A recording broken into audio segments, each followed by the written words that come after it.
નમસ્કાર વિદ્યાર્થી મિત્રો, સેન્ટ ઝેવિયર શાળાના ઓનલાઈન ક્લાસમાં આપ સર્વેનું હાર્દિક સ્વાગત કરું છું. વિદ્યાર્થી મિત્રો, આપણે બીજું ચેપ્ટર જે કોમર્શિયલનું છે, અસરકારક જે પત્ર વ્યવહાર છે, એ ચેપ્ટર લાસ્ટ લેક્ચરમાં પૂર્ણ કર્યું. સીસી જે કોમર્શિયલ કોરસ્પોન્ડન્સનો જે વિભાગ છે એના 2 ચેપ્ટર આપણે પૂર્ણ કર્યા છે અને હવે આજે આપણે એક નવું ચેપ્ટર શરૂ કરીએ છીએ, પણ આજે આપણે બીજા વિભાગ તરફ જઈએ છીએ જે છે સેક્રેટરીયલ પ્રેક્ટિસ.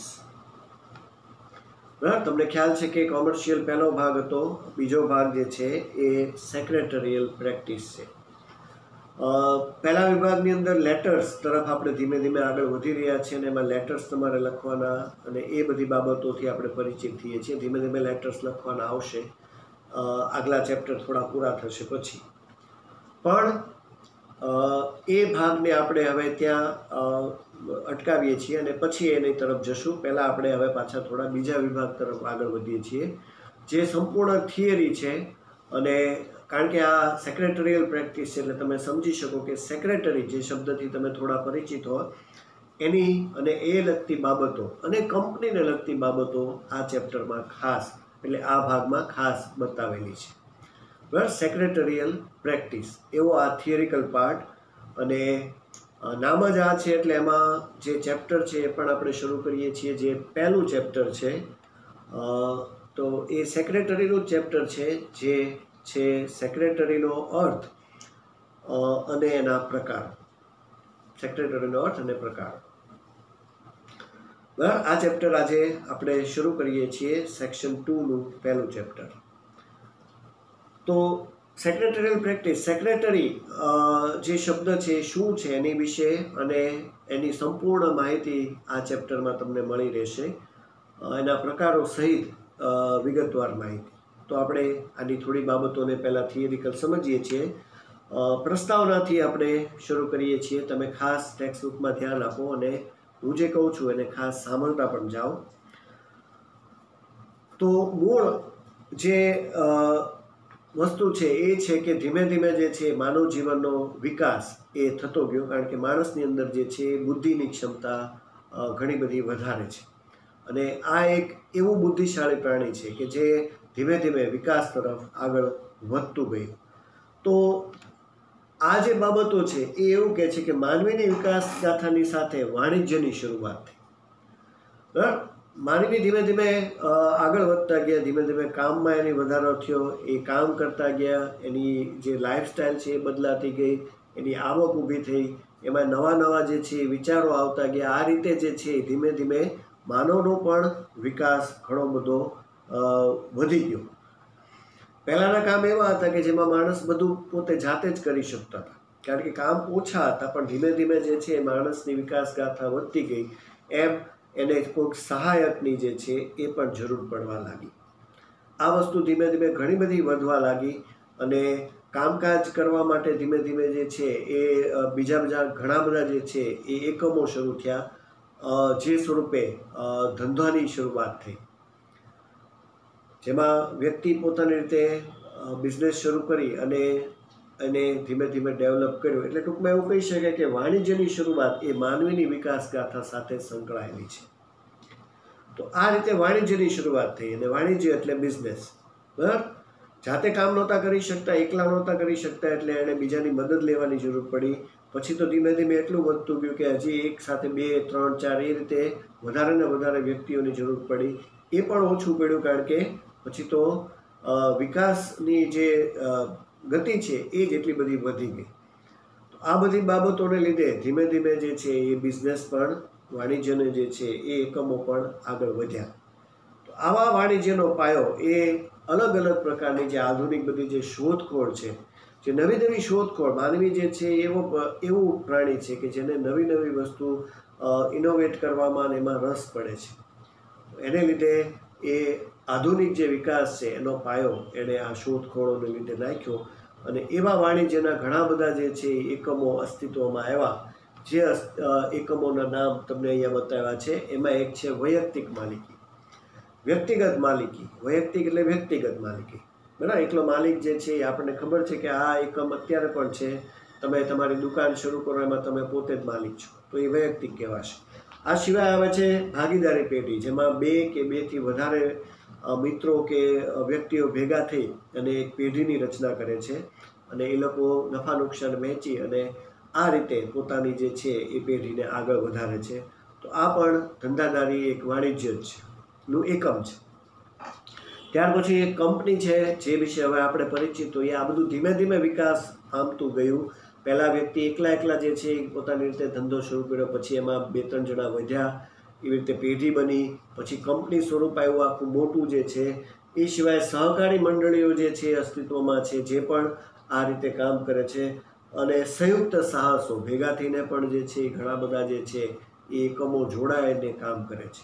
આવા ઘણા બધા વાણિજ્ય વ્યવસ્થાના જે છે એ એકમો અસ્તિત્વમાં આવ્યા અને વાણિજ્યની શરૂઆત આગળ વધતી રહી. ધીમે ધીમે આ વાણિજ્ય વ્યવસ્થાના બધા એકમો એટલા બધા લોકપ્રિય થયા કે વાણિજ્યની જે નાની જે બાબતો હતી એ મોટા સ્વરૂપે લોકો સુધી પહોંચવા માંડી. અને આમાં ખાસ કરીને એક જે સ્વરૂપમાં ફેરફાર થયા એમાં આવ્યું કંપની સ્વરૂપ, અને એમાં આવી વિરાટકાય બહુરાષ્ટ્રીય કંપનીઓ. ધીમે ધીમે ધંધા જે છે એટલા બધા વિકાસ પામ્યા કે વ્યક્તિગત માલિકી આ બધા સ્વરૂપો હજી પણ છે અને હજી પણ કન્ટિન્યુ જ રહ્યા છે, પણ એમાં ફેરફારો બહુ થતા ગયા. અને એક સૌથી મોટો જે એકમમાં ફેરફાર થયો એ થયો કંપનીમાં. કંપનીઓ જે નાના કદની કંપનીથી શરૂ થઈ એ ધીમે ધીમે અમુક વર્ષો પછી બહુ મોટી મલ્ટીનેશનલ કંપની, જે વિરાટકાય બહુરાષ્ટ્રીય કંપની એટલે મલ્ટીનેશનલ કંપની તરીકે બહાર આવી. અને આ એક પોતાનું આગવું જે છે એ સ્થાન પણ એમણે સમાજમાં પ્રાપ્ત કર્યું. બરાબર. તો કંપની સ્વરૂપ જ એવું છે કે જે સૌથી વધારે પ્રગતિ કે વિકાસ કરી શક્યું, જેને લીધે લોકોને પણ લાભ થયો, સમાજને પણ લાભ થયો, અને જે કંપની સ્થાપનારા લોકો છે એ લોકો પણ આગળ જતા જે છે સમાજ માટે ઉપયોગી બન્યા. આવી બહુરાષ્ટ્રીય વિરાટકાય જે મોટી કંપનીઓ છે એવી ધીમે ધીમે બનતી ગઈ. અને અત્યારે તમે જુઓ છો કે કંપની સ્વરૂપ એ આજના સમયમાં ક્યાં સુધી પહોંચી ગયું છે. મોટી મોટી કંપનીઓ જે છે આપણા ભારત દેશમાં પણ છે, જે બહુ સારી રીતે જે છે કામ કરે છે. અને કંપની સ્વરૂપ એવું છે કે જે પ્રત્યક્ષ કે પરોક્ષ કોઈ પણ રીતે માનવ જીવન સાથે જે છે એ સંકળાયેલું છે. કોર્પોરેટ સંસ્થાઓ એવી છે જે માનવ જીવન સાથે સંકળાયેલી છે. આ એવી બધી સંસ્થાઓ છે, એટલે કે કંપનીઝ છે કે જેની જરૂર કોઈ પણ વ્યક્તિને પડતી હોય છે. મેજોરિટી હવે આપણી જીવન જે શૈલી છે એ એવી થઈ ગઈ છે કે આપણને આ જે કોર્પોરેટ સંસ્થાઓ છે એમની સાથે જોડાવાની કે એમની સાથે જોડાયેલા રહેવાની જરૂર પડતી જ હોય છે. કે આપણે ગમે એમ રીતે એની રીતે જોડાઈ જઈએ છીએ. જેમ કે આપણે ટૂથપેસ્ટ વાપરીએ છીએ તો એ કંપનીનું છે, કોર્પોરેટ છે. આપણે ચિપ્સ ખાઈએ છીએ ખાવા માટે, કે આપણે મોબાઈલનો યુઝ કરીએ છીએ. આવી તો કેટલી બધી વસ્તુ બની જશે કે જેને લીધે કંપની સ્વરૂપ એ માનવ જીવન સાથે હવે સંકળાઈ ગયું છે. બરાબર. તો સમાજ માટે કંપની જે છે એ ખૂબ જ લાભદાયક બની છે. લોકોને નોકરી મળે છે, લોકોનો જીવન નિર્વાહની પર ચાલે છે, સમાજ આગળ વધે છે, દેશને પણ પ્રગતિ તરફ કંપની સ્વરૂપ લઈ જાય છે. એટલે જેટલી મોટી કંપની જે દેશમાં છે એને લીધે જ દેશનો પણ વિકાસ થયો છે. અર્થતંત્ર આ બધા બાબતોથી જ આગળ વધતું જાય છે. બરાબર. તો માનવ જીવન આ બધી વસ્તુને લીધે કંપની સ્વરૂપ સાથે સંકળાઈ ગયું છે, અને આપણને આની અવારનવાર જે છે એ જરૂર પડતી જ હોય છે, જે કોઈ પણ કંપનીની પ્રોડક્ટ હોઈ શકે છે. ગામડાથી લઈને શહેરોમાં પણ હવે લોકો આવી બધી પ્રોડક્ટ વાપરતા થયા છે. બરાબર. એટલે આ થોડી વાત થઈ કે વાણિજ્ય વ્યવસ્થાના જે વિવિધ એકમો છે એ અસ્તિત્વમાં આવ્યા, લોકોનો માણસે માનવીએ વિકાસ કર્યો, અને ધીમે ધીમે આ બધા એકમો ધંધાકીય સ્વરૂપમાં આગળ વધ્યા. પણ આની અંદર બીજા બધા એકમો કરતાં જે સૌથી વધારે ઝડપથી આગળ વધ્યું અને હજી પણ વધી રહ્યું છે એ જ કંપની સ્વરૂપ છે. મલ્ટીનેશનલ કંપનીઝ એ દેશના અર્થતંત્રનો વિકાસનો મોટો ફાળો ભજવતું એક ભાગ છે. બરાબર. તો એની વિશે, કારણ કે આપણે સેક્રેટરીયલ પ્રેક્ટિસ કરવાના છે, આ વિષયની અંદર આ જે ભાગ છે એ સેક્રેટરીયલ પ્રેક્ટિસ છે. પણ સેક્રેટરીના પોઈન્ટ સુધી સમજતા કે પહોંચતા પહેલાં આપણે એની જે બેકગ્રાઉન્ડ છે, જે ક્યાંથી આવ્યો છે આ શબ્દ, એ વિશે પણ માહિતી મેળવવી જોઈએ. એ માટે આ સ્વરૂપ તમારી સમક્ષ લાવ્યા છીએ કે કંપનીથી આ આગળ વધે છે, એટલે એ તરફ જાય છે. બરાબર. તો હવે આ જે બાબતો છે એમાં બધી બાબતો હવે કંપનીને રિલેટેડ આવે છે અને એને રિલેટેડ શબ્દો છે. તો કંપની સ્વરૂપ એ માનવ જીવન સાથે મેં કીધું કે સંકળાયેલું છે અને કંપનીની કોઈ પણ પ્રોડક્ટ આપણે નાની મોટી વાપરતા જોઈએ છીએ. તો આ સ્વરૂપે આગળ વાત કરે છે કે કંપનીની અંદર જે લોકો મૂડી, પોતાના પૈસા, નાણાં જે રોકે છે એ લોકો શેર હોલ્ડર કે શેર ધારક કહેવાય છે. વિદ્યાર્થી મિત્રો, આ આખું જે સેક્શન છે એ થિયરિકલ છે અને આજે હજી આ ચેપ્ટરની આપણે સાવ શરૂઆતી માહિતી મેળવી રહ્યા છીએ. હજી તો આ ધીમે ધીમે આમાં આગળ વધવાનું છે અને આ 11માનું અને સાથે 12મામાં પણ આ જ ભાગમાં ઘણું બધું માહિતગાર થવાનું છે. તો અત્યારે જે શબ્દો આવશે એ શબ્દોથી આપણે પૂરેપૂરા પરિચિત ન પણ હોઈએ અથવા એવા શબ્દો છે કે જેનાથી આપણે અજાણ હોઈએ. તો ધીમે ધીમે જેમ આગળ ચેપ્ટર વધતા જશે એમ આ શબ્દો આપણને વધારે ક્લિયર થતા જશે. અને એક જ સમયે હું આજેના જે બધા શબ્દો તમને ન સમજાવી શકું. બરાબર. તમે ખાલી એના શબ્દો જે છે એ જ યાદ રાખો, પછી એને ધીમે ધીમે એને ડિસ્ક્રાઇબ કરવાનું કામ એ હું ધીમે ધીમે તમને કરતો જઈશ. પણ અત્યારે જે શેર હોલ્ડર એટલે એને ગુજરાતીમાં શેર ધારક પણ કહેવાય છે. આ શેર શબ્દ શું છે એ બધી બાબતો આપણને ધીમે ધીમે આગળ સમજાતી જશે. તો મૂડી રોકનાર, કંપનીમાં જે મૂડી રોકાણ કરે છે એ શેર ધારક કહેવાય છે. અને કંપનીનું જે સંચાલન કરે છે એટલે કે એનું જે આખું મેનેજમેન્ટનું કામ કરે છે, જે કંપની માટે નિર્ણયો લે છે, એ સંચાલક મંડળ છે, જેને બોર્ડ ઓફ ડિરેક્ટર્સ કહેવાય છે. અને આ જે સંચાલક મંડળ એમને માટે જે રોજે રોજનું કામ જે કરે છે, બરાબર, જે રોજબરોજનું કામ કરવા માટે જે એવો અધિકારી નીમવામાં આવે છે જે રોજ હાજર રહી અને એને મદદ કરે, કામ કરાવે, એ વ્યક્તિ સેક્રેટરી છે. બરાબર. તો અહીંયા શેરધારકો માલિકો છે, સંચાલકો એવા છે જે કંપનીનું સંચાલન કરે છે અને રોજબરોજનું કાર્ય જે કરે છે એ એક અધિકારી તરીકે સેક્રેટરી કહેવાય છે. સેક્રેટરી આ બધા જે મહત્ત્વના નિર્ણયો, દસ્તાવેજોનું ઘડતર કરવું, એ બધું કામ એ સેક્રેટરીનું છે. કંપની જીવંત વ્યક્તિ નથી, પણ કંપનીને કૃત્રિમ રીતે કાયદેસરનું વ્યક્તિત્વ મળેલું છે. જો કંપની કોઈ વ્યક્તિ નથી, આપણે જેમ જીવંત વ્યક્તિ છીએ એમ કંપની કોઈ જીવંત વ્યક્તિ નથી, પણ કંપનીની અંદર એક જે કાયદો છે એની અંદર એવું કહેવામાં આવ્યું છે કે કંપનીને કૃત્રિમ રીતે એક વ્યક્તિત્વ પ્રાપ્ત થયેલું છે. એટલે કંપનીને પણ કાયદાની રીતે એ વ્યક્તિ ગણવામાં આવે છે. એ એનું એક સ્વરૂપ છે અને આ બધા જ કાર્યોમાં સેક્રેટરી જે છે એ ખૂબ એમને મદદરૂપ થાય છે. તો અગત્યના કામ, મહત્ત્વના કામ માટે સેક્રેટરીનો હોદ્દો એ કંપનીમાં ખૂબ જ અગત્યનો છે. એટલે સેક્રેટરીનું સ્થાન પણ કંપનીમાં ખૂબ અગત્યનું બની રહ્યું છે. કંપની અસ્તિત્વમાં આવી એમાં ભારત આઝાદ થયું એ પછી 1956માં કંપની સંચાલનમાં સેક્રેટરીનું અગત્યનું સ્થાન છે. પહેલો છે આમાં કંપની માટે કંપની ધારો કહેવાય છે. બરાબર. કંપનીના નિયમો, કંપની માટે પણ નિયમો બનેલા છે, તો એ કંપની ધારો કહેવાય છે. અને ભારત આઝાદ થયા પછી 1956 કંપની માટે પહેલીવાર જે છે એ કાયદાનું નિર્માણ થયું. જે કંપની ધારો અસ્તિત્વમાં આવ્યો એ પહેલો કાયદો એ 1956નો કહેવાય છે. કંપનીઝ એક્ટ કહેવાય છે. ત્યાર પછી અમુક સમય એમાં ફેરફાર થતા રહ્યા. ઘણા બધા કાયદાઓ જે છે એમાં વર્ષ વાઇઝ એ નવા કંપની ધારા બનતા રહ્યા. પણ જે છેલ્લો કંપની ધારો જે હજી સુધી ચાલે છે એ છે 2013નો કંપની ધારો. 2013માં છેલ્લો કંપની ધારો આવ્યો જે હજી સુધી નવો કહેવાય છે અને હજી એ પણ આજે પણ અસ્તિત્વમાં છે. બરાબર. તો આ રીતે 56થી શરૂ કરીને એમાં ફેરફાર થતા રહ્યા અમુક વર્ષો પછી, પણ છેલ્લો જે કાયદો આવ્યો એ 2013નો. આ કંપની ધારો એ બહુ જરૂર છે, કારણ કે કંપની માટે નિયમો બનતા રહ્યા છે અને એ નિયમોમાં ફેરફાર પણ થયા છે. અને લીધે વર્ષ વાઇઝ એ નિયમોમાં જ્યારે બદલાવ આવ્યો ત્યારે એ વર્ષનો કંપની ધારો કહેવાય છે. પહેલો 1956નો અને અત્યારે જે છેલ્લો ચાલે છે એ 2013નો છે. પછી થોડા વર્ષો પછી પાછો પણ બદલાવ આવશે ત્યારે એનો કહેવાશે 2023-24 જ્યારે પણ બદલાવ આવે. બરાબર. તો આ રીતે કંપની સ્વરૂપ જે છે એમાં કાયદાઓ બન્યા, નિયમો બન્યા અને નિયમોને અનુસરવાનું પણ જરૂરી બન્યું. તો આમાં તમે સમજી શકો કે મહત્વનું સ્થાન એક સેક્રેટરીનું છે, જેને કંપની સેક્રેટરી કહેવાય છે. બરાબર. પણ આપણે આ જે ચેપ્ટર સમજી રહ્યા છીએ એની અંદર ખાલી એકલું કંપનીની રીતે વાત હવે નથી કરવાની. આપણે તો સેક્રેટરીનો અર્થ અને એના પ્રકારો સમજવાના છે.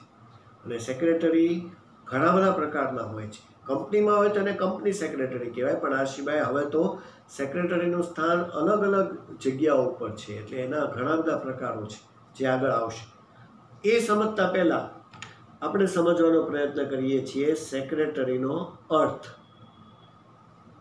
બરાબર. જે તમારો નેક્સ્ટ ટેક્સ્ટ બુકમાં ખાસ ધ્યાન આપજો, સેક્રેટરીનો અર્થ અને વ્યાખ્યા. તો આ જે પોઈન્ટ છે એ તમને આપ્યું છે અને એને આપણે સમજવાનો પ્રયત્ન કરીએ છીએ. આ ગુજરાતીમાંથી અંગ્રેજી ભાષા, ગુજરાતીમાં અંગ્રેજી ભાષામાંથી આવેલો શબ્દ છે સેક્રેટરી. બરાબર. અને સેક્રેટરી એવા શબ્દથી જ પ્રચલિત કરવામાં આવ્યો છે. આમ આપણે જે મંત્રી કહીએ છીએ, બહુ જાણીતો શબ્દ છે મંત્રી. બરાબર. એ એકચ્યુઅલી સેક્રેટરી કહેવાય છે. એ મંત્રી એવો અર્થ થાય છે. આ સિવાય આને મદદનીશ અથવા સચિવ પણ કહેવાય છે. સેક્રેટરીને સચિવ પણ કહેવાય છે. તમે ગાંધીનગરમાં સાંભળ્યું સચિવાલય છે. બરાબર. તો એ એકચ્યુઅલી આ જ વિભાગનું છે.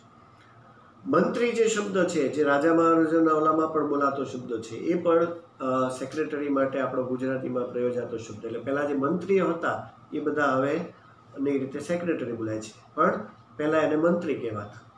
તો આવા મંત્રીમાં થોડું તમને થિયરિકલ બાબતમાં આપેલું છે કે જૂના સમયમાં રાજા અને મહારાજાઓને જે જૂના શ્રેષ્ઠીઓ હતા એ આવા મંત્રીઓની નિમણૂક રાખતા.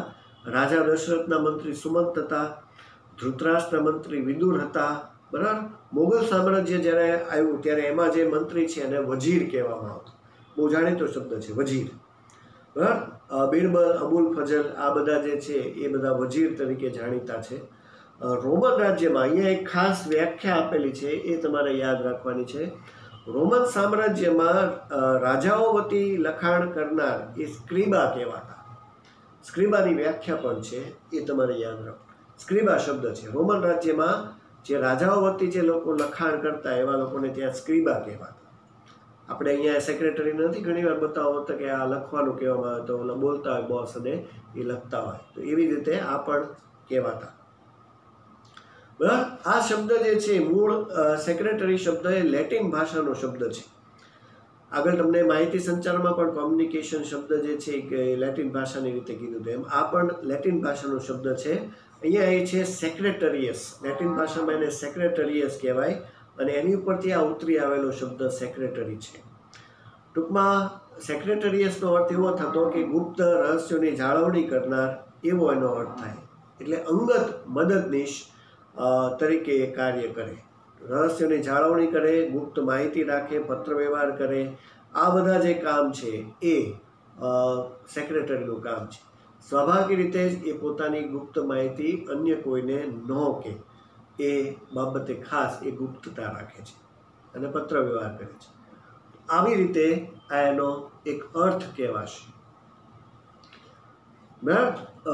મંત્રી જે કહેવાય એ જ મૂળ તો હવે સેક્રેટરીની રીતે બોલાય છે. તો આ અર્થ સમજ્યા પછી આપણે એની વ્યાખ્યા જે છે એ સમજીએ છીએ. આ તો એનો અર્થ થયો કે જે પત્ર વ્યવહાર કરે, ગુપ્ત રહસ્યોની જાળવણી કરે, એવો વ્યક્તિ એ સેક્રેટરી કહેવાશે. પણ એની જે પ્રોપર વ્યાખ્યા છે એ તો આપણે સમજવી જોઈએ અને યાદ રાખવી જોઈએ. અહીંયા વ્યાખ્યાઓ ઘણી બધી આપી છે. એમાં ખાસ કરીને પહેલાં આપણે જે અગાઉની જે વ્યાખ્યા આપી છે એ જોઈ લઈએ છીએ, પછી એમાં કંપની ધારાની વ્યાખ્યા જોઈએ છે. સામાન્ય અર્થમાં સેક્રેટરીની વ્યાખ્યા આવી કરેલી છે કે સેક્રેટરી એટલે એવી વ્યક્તિ કે જે અન્ય વ્યક્તિ, મંડળી, કોર્પોરેશન કે જાહેર સંસ્થા વતી ખાનગી રહસ્યોની જાળવણી કરે, પત્ર વ્યવહાર કરે, તેમજ દસ્તાવેજ, કરાર, દફતર વિધિ, રેકોર્ડ સંભાળ અને તે ઉપરાંત તેને સોંપવામાં આવેલ કાર્ય કરે. બરાબર. આવો વ્યક્તિ સામાન્ય અર્થમાં સેક્રેટરી કહેવાય, જે ઉપર પણ આપ્યું છે એની અર્થમાં.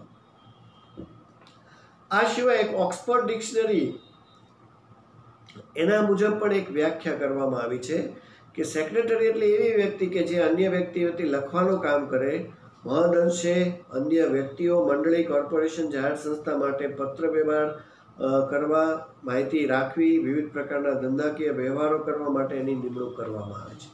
ઓક્સફર્ડમાં પણ આની વ્યાખ્યા જે છે એ કરવામાં આવી છે.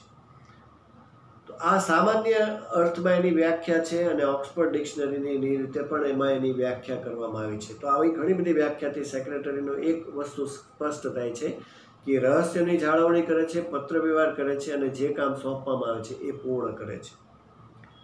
બરાબર. પણ તમારે જે ખાસ યાદ રાખવાની છે અને તમારે મૂળ આ જ યાદ રાખવાની છે એ છે કંપની ધારાની વ્યાખ્યા. તમારે હવે જે આવે છે એ વ્યાખ્યાને ખાસ પાકી કરવાની છે. એ જ તમારી મેઇન વ્યાખ્યા થશે. સેક્રેટરીનો વ્યાખ્યા આપો અથવા સેક્રેટરી એટલે શું.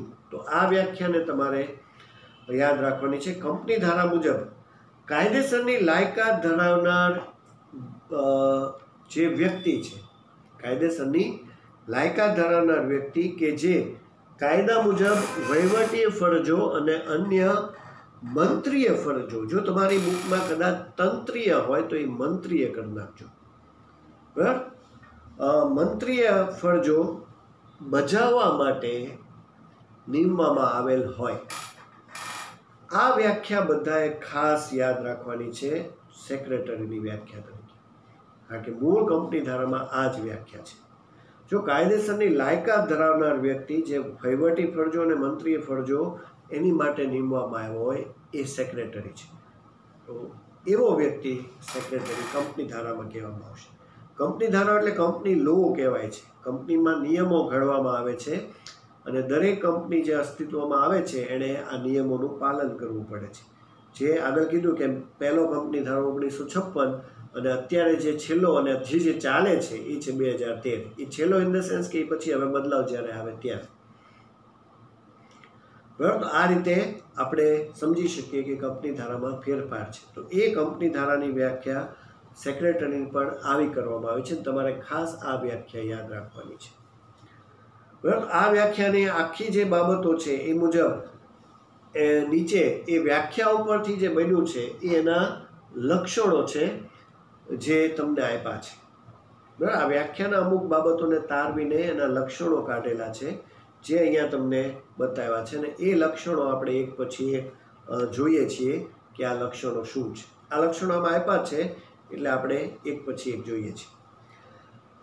સેક્રેટરી યોગ્ય લાયકાત ધરાવતો હોવો જોઈએ. જો વ્યાખ્યા જે બધી આપી છે ને એમાંથી જ એણે લક્ષણો બનાવ્યા છે એ બાબતો તારવીને. પહેલું તો લાયકાત હોવી જોઈએ. સેક્રેટરી બનવા માટે અમુક લાયકાત એ શું છે આપણે આગળ ધીમે ધીમે સમજશું. તો એ લાયકાત ધરાવતો હોવો જોઈએ, પહેલું લક્ષણ. બીજું, જેના વતી કાર્ય કરે છે તેની અંગત બાબતો અને રહસ્યો જાણે છે અને તેને ગુપ્ત રાખે છે. બરાબર. સેક્રેટરી એટલે એવો વ્યક્તિ જે ગુપ્ત રહસ્યોની જાળવણી કરનાર, એટલે એને અંગત રહસ્ય સચિવ એવા પણ શબ્દો કહેવાય છે, મદદનીશ છે. તો એ માહિતી ગુપ્ત રાખે છે, રહસ્યો એ જાણે છે છતાં પણ એ કોઈને કહેતો નથી. કારણ કે જેને ત્યાં કામ કરે છે એની આ ગુપ્ત બાબતો છે જેની એને પોતાને ખબર છે, માલિકને ખબર છે, પણ બીજા કોઈને એ ખબર પડવા દે છે નહીં. બરાબર. તો એવું ગુપ્ત રહસ્યોની જાળવણી કરનાર જેનો અર્થ કહે છે ને એ અહીંયા બતાવ્યો છે. બીજું, તેને જે કામ સોંપવામાં આવે છે તે કાર્ય તે કરે છે. જે કાર્યને સોંપવામાં આવે છે એ કરે છે. બરાબર. એને જે કાંઈ કામ કહેવામાં આવશે એ એને કરવાનું છે. આ વ્યાખ્યા ઉપરથી જે બાબતો તારવી છે એ તમને બતાવી છે. તેને પોતાને કોઈ સત્તા હોતી નથી, તેને સત્તા આપવામાં આવે છે. એટલે એને સીધું કોઈ કાર્ય કરવાની સત્તા નથી. એને જે સત્તા આપી હોય ને એ જ એણે કરવાનું છે. બરાબર. સીધી સત્તા નથી. પોતે ધારે મારે આ કરી લેવું છે તો એ નથી કરી શકતો. એને સત્તા જે આપવામાં આવે એ આપ્યા પછી એણે કામ કરવાનું હોય છે. એટલે સીધી સત્તા એની નથી. કાર્ય જે સોંપવામાં આવશે એ કાર્ય એ કરશે. બીજું, સેક્રેટરી દસ્તાવેજો ઘડવામાં, કરારો કરવામાં મદદરૂપ થાય છે. માલિક વતી પત્ર વ્યવહાર કરે છે. આ દસ્તાવેજો કરારોને યોગ્ય રીતે સાચવે છે. આ એનું કાર્ય છે. જો એને કહેવામાં આવે કે દસ્તાવેજ બનાવવાનો તો એ કરશે. કરાર કરવાનો, કરાર એટલે એક એગ્રીમેન્ટ કહેવાય છે. વિદ્યાર્થી મિત્રો, મેં તમને પહેલાં જ કીધું કે હજી આ સેક્શનની આપણે શરૂઆત કરી છે. આ સેક્શનમાં ઘણા બધા શરૂઆતમાં એવા શબ્દો આવશે જેનાથી આપણે અજાણ છીએ, પરિચિત નથી, પણ ધીમે ધીમે જેમ આ સેક્શનના ચેપ્ટર્સ આગળ જતા જશે એમ આપણે આ બધા શબ્દોથી પરિચિત થતા જશું. એટલે એક સાથે હું તમને આ બધા શબ્દોની બધી સમજ એક સમયે ન આપી શકું. જેમ જેમ આ શબ્દો આવતા જશે એમ વિગતવાર એ તમને ચેપ્ટરમાં સમજાતા જશે. એટલે કોઈ એટલી ઉતાવળ નહીં કરતા કે મને આ જે શબ્દ જે છે. તો કરાર એટલે એગ્રીમેન્ટ, બરાબર. એ કરાર જે કરવાનો હોય છે એમાં એ મદદરૂપ થાય છે. પત્ર વ્યવહાર કરવાનો તો સેક્રેટરીનું ખૂબ મહત્ત્વનું કામ છે જ તે, અને દસ્તાવેજો બધી બાબતો જે છે એને કરારોને સાચવવાનું એ પણ એનું કામ છે. આ બધું બધી જે વ્યાખ્યા અને અર્થ છે એમાંથી જે નિષ્કર્ષ નીકળે છે એને લક્ષણોમાં મૂક્યા છે, અને આ લક્ષણો હું તમને સમજાવી રહ્યો છું. અને છેલ્લું લક્ષણ છે કે સેક્રેટરી તરીકે જીવંત વ્યક્તિની જ નિમણૂક થઈ શકે. સેક્રેટરી તરીકે માત્ર વ્યક્તિ, અને એ પણ જીવંત વ્યક્તિની જ નિમણૂક થાય છે. બરાબર. આગળ તમને કીધું કે કંપની જીવંત વ્યક્તિ નથી, પણ કાયદેસર રીતે એને કૃત્રિમ વ્યક્તિત્વ મળેલું છે, પણ એ કૃત્રિમ છે. જ્યારે સેક્રેટરી તો એક વ્યક્તિ જ હોવો જોઈએ, અને એ પણ જીવંત વ્યક્તિ જ હોવો જોઈએ. બરાબર. તો આ લક્ષણો તમારે યાદ રાખવાના છે. વ્યાખ્યા અને અર્થ જે આપ્યો છે એમાં કંપની ધારાની વ્યાખ્યા તો ખાસ યાદ રાખવાની છે. આગળ જે અમુક જે અર્થમાં જે પોઈન્ટ મેં તમને કીધા એ પણ થોડા તમારે યાદ રાખવાના છે. આ લક્ષણો પણ તમને 2 માર્ક સુધીમાં જે છે પૂછાઈ શકે છે, તો એને પણ સમજવાના છે, યાદ રાખવાના છે અને પાકા કરવાના છે. બરાબર. તો આ રીતે આ આખું જે સેક્રેટરીયલ પ્રેક્ટિસ નામ જ છે, જે આ ભાગનું જે વિભાગ બીજો છે એમાં સેક્રેટરીથી જ આ શરૂઆત કરી અને એની વિવિધ માહિતી, સેક્રેટરીના પ્રકારો, અર્થ અને એને રિલેટેડ જે શબ્દો છે એ ઉપર આગળ ચાલે છે. તો આ લક્ષણો અને આ બધી બાબતો, પ્રસ્તાવના જે બધી મેં તમને થિયરી કીધી છે એને તમારે પાકી યાદ રાખવાની છે, સમજવાની છે, વાંચવાનું છે અને સમજીને એ આગળ વધવાનું છે. પછી જે આગળ હજી પણ આ ચેપ્ટરમાં માહિતી આવે છે જેના પ્રકારોની એની, એ આપણે નેક્સ્ટ લેક્ચરમાં જે છે એને સમજશું વિગતવાર માહિતી સાથે. અત્યારે આ લેક્ચર આ લક્ષણો સુધી આપણે રાખીએ છીએ, અને તમારે જે હોમવર્કમાં કરવાનું છે એ જે આપણે પ્રકરણ 2 જે કોમર્શિયલ કોરસ્પોન્ડન્સનું બીજું ચેપ્ટર, જે અસરકારક પત્ર વ્યવહારનું, જે આપણે લાસ્ટ લેક્ચરમાં પૂર્ણ કર્યું, બરાબર, એનો આખો સ્વાધ્યાય એ તમારે ફેરબુકમાં કમ્પ્લીટ કરવાનો છે. બરાબર. ફેરબુકમાં મેં તમને કીધું છે, ફરીવાર એકવાર હજી સૂચના આપું છું કે તમારી ફેરબુકની અંદર તમારે 2 ભાગમાં આ ચેપ્ટર્સને વહેંચવાના છે. આ જે 2 ચેપ્ટર છે એ કોમર્શિયલના છે, એટલે તમે જે નોટબુક બનાવો છો એમાં એક ભાગ આખો કોમર્શિયલનો, અને અડધો જે બુકનો ભાગ છે પછીનો ભાગ કે સેક્રેટરી લો, એ તમારે પ્રકરણ આ રીતે લખવાના છે. કોઈએ ભેગા બધા પ્રકરણો નથી લખી નાખવાના. કોમર્શિયલનો અલગ ભાગનો લખવાનો છે, સેક્રેટરીના અલગ લખવાના છે. તો પહેલું ચેપ્ટર આપણું કોમર્શિયલનું હતું, એ જે તમારું ફેરબુકમાં પૂર્ણ થયું હોય એ પછી કન્ટિન્યુ આ બીજું ચેપ્ટર પણ કોમર્શિયલનું જ છે. એટલે એમાં હજી પહેલો ભાગ અને પહેલું પ્રકરણ અને બીજું પ્રકરણ કન્ટિન્યુ રહેશે, કારણ કે એ બંને પહેલા વિભાગના છે. બરાબર. પણ જ્યારે આ ચેપ્ટર જે આપણે હવે શરૂ કર્યું છે એ ચેપ્ટર જો તમે સ્વાધ્યાય લખો તો તમારા જે નોટબુક છે એનો અડધો ભાગ કરી, અથવા તમે બીજો ચોપડો બનાવીને પણ કરી શકો, અડધો ભાગ કરી અને સેક્રેટરીયલ પ્રેક્ટિસ એક અલગ ભાગ પાડવાનો અને એ ત્યાં લખવાનું છે. આ 2 પ્રકરણની સાથે આ ચેપ્ટર, આ ભાગના ચેપ્ટર્સ આવવા જોઈએ નહીં. બરાબર. નહીંતર એ ફેરબુક હું ફરીવાર બનાવડાવીશ. બરાબર. આ તમારે ફેરબુક કમ્પ્લીટ કરતા જવાની છે, તૈયાર રાખવાની છે, અને આપણે નિયમિત સ્કૂલ શરૂ થાય ત્યારે હું ફેરબુક બધાની ચેક પણ કરીશ. બરાબર. એટલે તમારું બર્ડન વધી ન જાય, તમારે કામ વધે નહીં, એટલા માટે આ બધું સાથે સાથે કરતા જવાનું છે. આ ચેપ્ટર પણ આપણે શરૂ કર્યું છે, આનો પણ સ્વાધ્યાય તમારે સમય રહે તો થોડો લખતા જવાનો, પણ ઉતાવળ નહીં કરવાની, કારણ કે અમુક બાબત જે છે હું બાદ કરાવી દઉં છું, તમને ખ્યાલ છે, તો એ આવવાની નથી, એટલે તમે એ લખીને ખોટો સમય ન વેડફતા. બરાબર વિદ્યાર્થી મિત્રો. તો અહીંયા આપણે આ પોઈન્ટ સુધી રાખીએ છીએ. આ તમારું હોમવર્ક રહેશે, અને હવે આપણે નેક્સ્ટ લેક્ચરમાં એ મળશું ત્યારે આ ચેપ્ટરની આગળની માહિતીથી પરિચિત થશું. ત્યાં સુધી સર્વેને નમસ્કાર.